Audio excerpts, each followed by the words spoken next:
Hello दोस्तों, रवि जी के express में आप सभी का बहुत बहुत स्वागत है।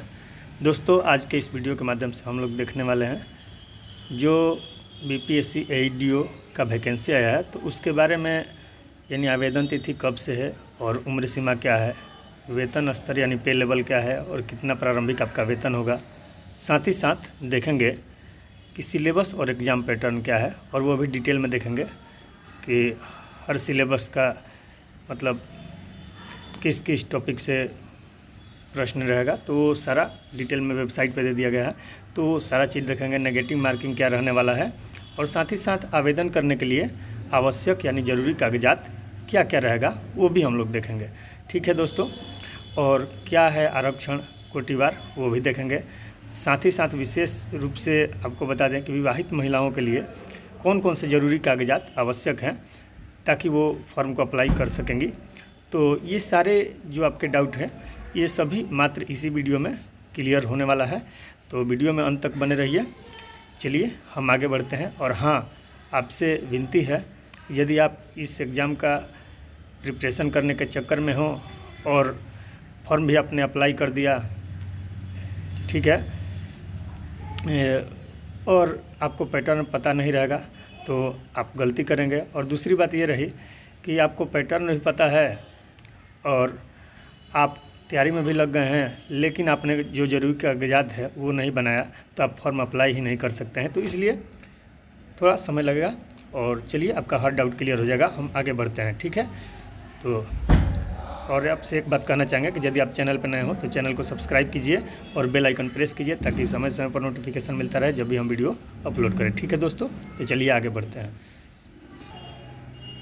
हाँ तो दोस्तों, जैसा कि आपने थंबनेल पे देखा ही होगा, बीपीएससी एईडीओ यानी एईडीओ का फुल फॉर्म होता है असिस्टेंट एजुकेशन डेवलपमेंट ऑफिसर, यानी सहायक शिक्षा विकास पदाधिकारी। ठीक है, तो आइए इसका फॉर्म आ चुका है और इसमें हम देख लेते हैं क्या क्या दिया गया। तो देखिए, फर्स्ट में यहाँ पर दिया गया है विज्ञापन संख्या 87/2025 शिक्षा विभाग बिहार के अंतर्गत सहायक शिक्षा विकास पदाधिकारी के कुल 935 रिक्ति पर पदों पर नियुक्ति है। तो सुयोग्य भारतीय उम्मीदवारों से विविध पत्र में ऑनलाइन आवेदन आमंत्रित किए जाते हैं। ऑनलाइन आवेदन भरने हेतु विस्तृत दिशा निर्देश आयोग के वेबसाइट www.bpscbihar.gov.in पर प्रदर्शित है, आप वहां से भी जाकर देख सकते हैं। ठीक है, इन रिक्त पदों की कोटिवार विवरण निम्नलिखित है। तो देखिए, अनारक्षित यानी सामान्य वर्ग में और जितने भी सारे कोटा हैं तो सब में कितनी वैकेंसियाँ हैं तो देख लेते हैं। और साथ ही साथ आपको मालूम होना चाहिए कि 35% जो है ये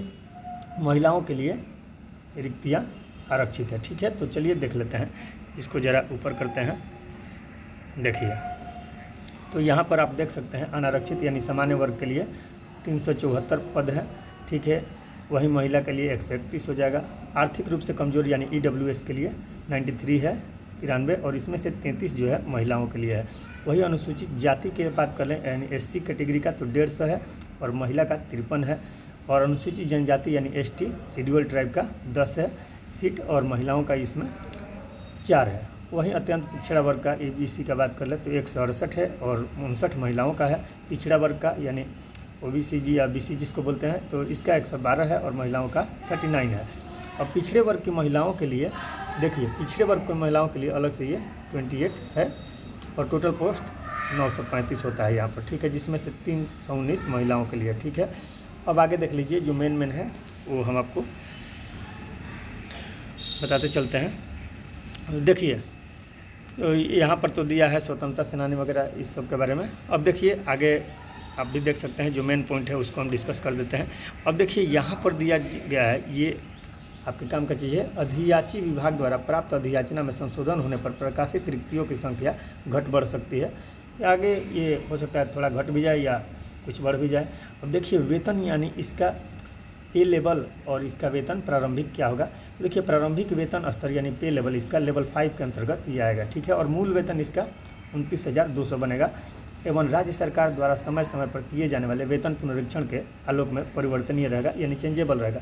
यानी आपका इसमें डीआरएनएस अलाउंस भी बनता है, मेडिकल अलाउंस वगैरह, या आपको बोलते हैं टीए वगैरह, ये सारा मिलाकर आपको 45 से 50 हज़ार आपका प्रारंभिक वेतन बनेगा। ठीक है, तो यहाँ पर 29,200 लिखा है, तो इससे घबराइएगा मत, 29,200 है, ये लेवल 5 का पोस्ट है। आपका प्रारंभिक वेतन ही शुरुआत जब आपका सैलरी मिलेगा तो 45,000 से लेकर 50,000 के अंडर में मिलेगा। ठीक है, और ये अधिकारी वाला पोस्ट है लेवल 5 का। और सबसे तो अच्छा बात है कि इसमें केवल एक ही एग्जाम है, आगे वो आपको देखने को मिलेगा। देखिए इसमें शैक्षणिक योग्यता क्या है, तो किसी भी मान्यता प्राप्त विश्वविद्यालय से, किसी भी यूनिवर्सिटी से आपको स्नातक या उसके समकक्ष डिग्री होना चाहिए। यानी आप बीए किए हों या बीएससी किए हों या बीकॉम किए हों, आप कोई भी सब्जेक्ट से किए हों, यदि आपके पास यूनिवर्सिटी का मतलब स्नातक का डिग्री है तो आप इसको फॉर्म को अप्लाई कर सकते हैं। ठीक है, अब देखिए उम्र सीमा इसमें क्या है, यानी आयु के बारे में बात कर लेते हैं। तो देखिए इसको ज़रा मिटा लेते हैं ताकि आपको क्लियर दिख सके। देखिए उम्र सीमा के बारे में, दिनांक 1/8/2025 को न्यूनतम आयु इसका कितना होना चाहिए, 21 वर्ष, एवं अधिकतम अनारक्षित का सामान्य वर्ग का 37 वर्ष होना चाहिए। और कोटिवार आपको मालूम ही है, जितना सरकार द्वारा निर्धारित किया गया पहले से, ओबीसी में 3 वर्ष, SC ST के लिए जो है इस तरह से 5 वर्ष, तो उस तरह से आपको आरक्षण भी मिलेगा। तो देखिए यहाँ पर दिया है पिछड़ा वर्ग और अत्यंत पिछड़ा वर्ग पुरुष और महिला और अनारक्षित महिलाओं को 40 वर्ष। ठीक है, इसमें दिया गया है पुरुष का 37 वर्ष, पिछड़ा वर्ग, अत्यंत पिछड़ा वर्ग जिसमें पुरुष और महिला होंगे, अनारक्षित महिला जो रहेगी सामान्य वर्ग की, एवं अनुसूचित जाति अनुसूचित जनजाति महिला उनको लिए 42 और अनारक्षित महिला के लिए 40 वर्ष। ठीक है, तो अब देख लीजिए आगे हम लोग देखते हैं इसका जो मेन चीज़ है उसके बारे में देख लेते हैं। देखिए यहाँ पर दिया गया है, ये आपका आ गया चयन प्रक्रिया। चयन प्रक्रिया किस आधार पर होगा इसको देख लेते हैं। तो देखिए विज्ञप्ति पदों के विरुद्ध नियुक्ति हेतु सुयोग्य उम्मीदवारों के चयन के लिए लिखित परीक्षा वस्तुनिष्ठ आयोजन किया जाएगा, यानी MCQ टाइप का आपका क्वेश्चन होगा, मल्टीपल चॉइस क्वेश्चन होगा।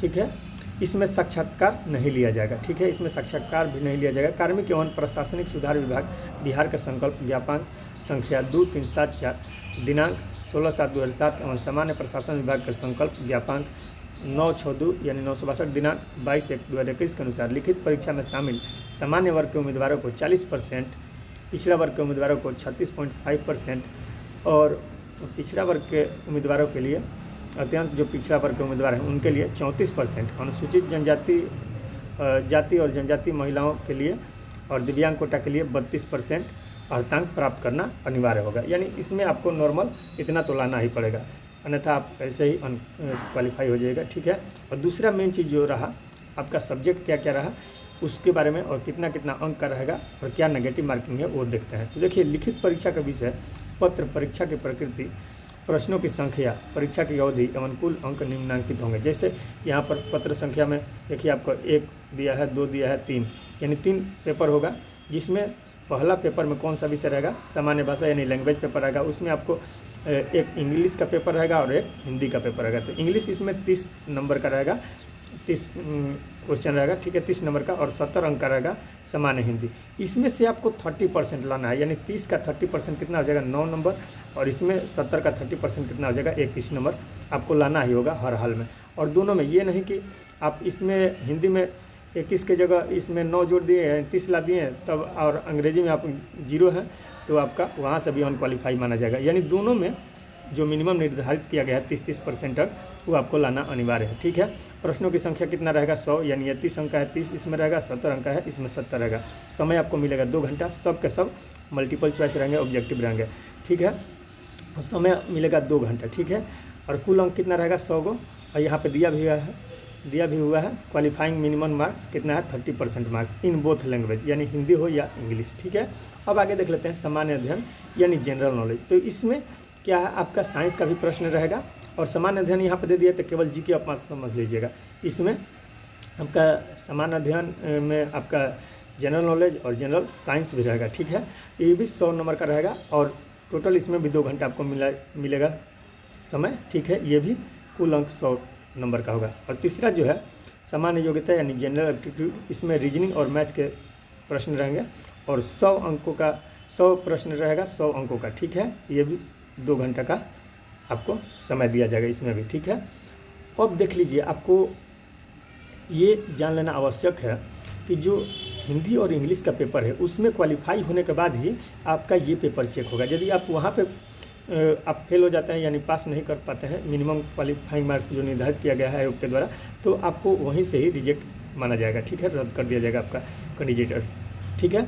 अब देखिए, अब जो ये सामान्य अध्ययन है और सामान्य योग्यता है, तो इसी के बेस पर आपका मेरिट भी तैयार होगा। अब इसके अलावा अब दूसरा कोई पेपर नहीं होगा, आपको इसी में जी जान लगा के मेहनत करना है और इसी पे आपका एक ही पेपर पर मेरिट बन जाएगा और आप अधिकारी बन जाइएगा, ठीक है। ये बीएसएससी में भी अधिकारी का जॉब है, बीपीएससी में जो एक इंटरव्यू है उसमें भी मेंस लिया जाता है, या बीएसएससी है उसमें भी मेंस लिया जाता है दरोगा की तरह।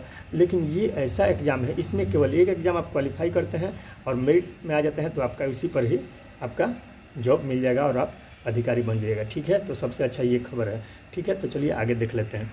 तो आगे देखिए क्या कहा गया है, इसमें नेगेटिव मार्किंग के बारे में समझ लेते हैं। देखिए, प्रत्येक प्रश्न 1 अंक निर्धारित होगा, प्रत्येक प्रश्न के लिए सही के लिए 1 अंक मिलेगा और गलत उत्तर के लिए 1/3 अंक काट लिया जाएगा, यानी 0.33 लमसम काट लिया जाएगा, ठीक है।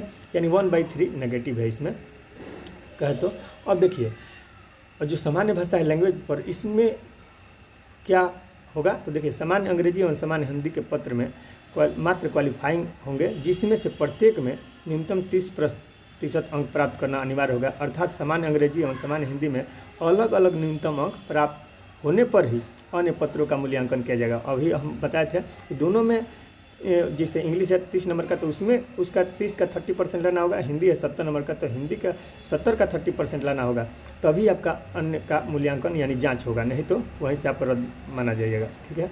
अब देखिए, सामान्य अंग्रेजी एवं सामान्य हिंदी के पत्र में न्यूनतम प्राप्तांक नहीं प्राप्त होने पर अभ्यर्थियों पर विचार नहीं किया जाएगा, ठीक है। अब देखिए, पाठ्यक्रम देख लेते हैं, जो आपका सिलेबस है और जो न्यू एग्जाम पैटर्न है इसका, वो हम लोग देख लेते हैं, ठीक है। तो देखिए, पहले हम लोग देखते हैं सामान्य भाषा जो लैंग्वेज पेपर है उसके बारे में। देखिए, सामान्य भाषा में सामान्य अंग्रेजी और सामान्य हिंदी के प्रश्न इस तरह के होंगे कि अभ्यर्थी की भाषा संबंधी प्रयोग की साझेदारी की जाँच की जा सके, ठीक है। तो आप देख सकते हैं, सॉरी दोस्तों माफ़ी चाहते हैं, बगल में थोड़ा शोर हो रहा है, तो उससे कोई दिक्कत नहीं है, तो आपका अपना काम करना है। देख सकते हैं यहाँ पर सामान्य भाषा में क्या है, सामान्य अंग्रेजी एवं सामान्य हिंदी के प्रश्न इस तरह के होंगे कि अभ्यर्थी की भाषा संबंधी प्रयोग की समझदारी की जांच की जा सके। यानी कहने का मतलब है, इंग्लिश हो गया तो इंग्लिश में आपका ग्रामर चेक किया जाएगा और हिंदी में भी आपका व्याकरण चेक किया जाएगा, यानी ग्रामर ही, ठीक है। जैसे वाक्य शुद्धि वगैरह आ गया, समास, संज्ञा, ये सब आ गया, बर्तनी आ गया, मुहावरा आ गया, ये सारा चीज़ आपका देखा जाएगा, ठीक है। इंग्लिश में हो सकता है एरर प्रॉब्लम दे दे या सिनोनिम एंटोनिम, इस तरह का आपका देखने को मिलेगा। चलिए आगे देख लेते हैं।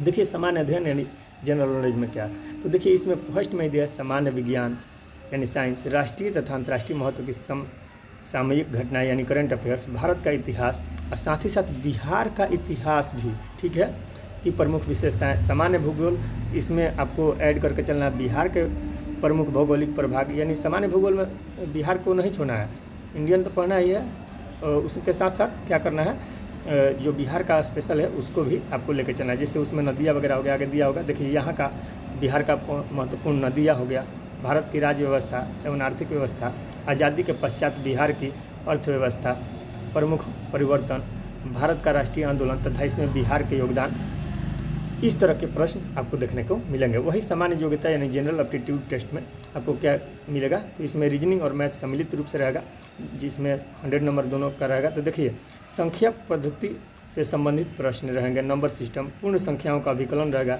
दशमलव और भिन्न डेसिमल फ्रैक्शन, संख्याओं का परस्पर संबंध यानी रिलेशन बिटवीन नंबर, मूलभूत अंक गणितीय संक्रिया रहेगा, प्रतिशत रहेगा, परसेंटेज, अनुपात समानुपात यानी रेशियो एंड प्रोपोर्शन, औसत रहेगा, एवरेज रहेगा, ब्याज एवं लाभ रहेगा, प्रॉफिट एंड लॉस, इंटरेस्ट रहेगा, जिससे इंटरेस्ट में आ जाएगा सिंपल इंटरेस्ट, कंपाउंड इंटरेस्ट, लाभ और हानि में प्रॉफिट एंड लॉस में आ जाएगा, सदृश आएगा, समानता एवं भिन्नता, स्थान कल्पना, स्थान अभिविन्यास, सामान्य समाधान, समस्या समाधान, ठीक है, और विश्लेषण आ गया, दृश्य स्मृति, विभेद, अवलोकन, संबंध अवधारणा, अंकगणितीय तर्क शक्ति, शाब्दिक एवं चित्रात्मक वर्गीकरण, अंकगणितीय संख्या श्रृंखला, गैर शाब्दिक श्रृंखला, कूट लेखन यानी कोडिंग डिकोडिंग, ये सारे प्रश्न आपको देखने को मिलेंगे, ठीक है। तो इसी सिलेबस के अकॉर्डिंग ही आपको तैयारी करना है, स्मार्टली वर्क करना है और आपका सपना सच होगा अधिकारी बनने का।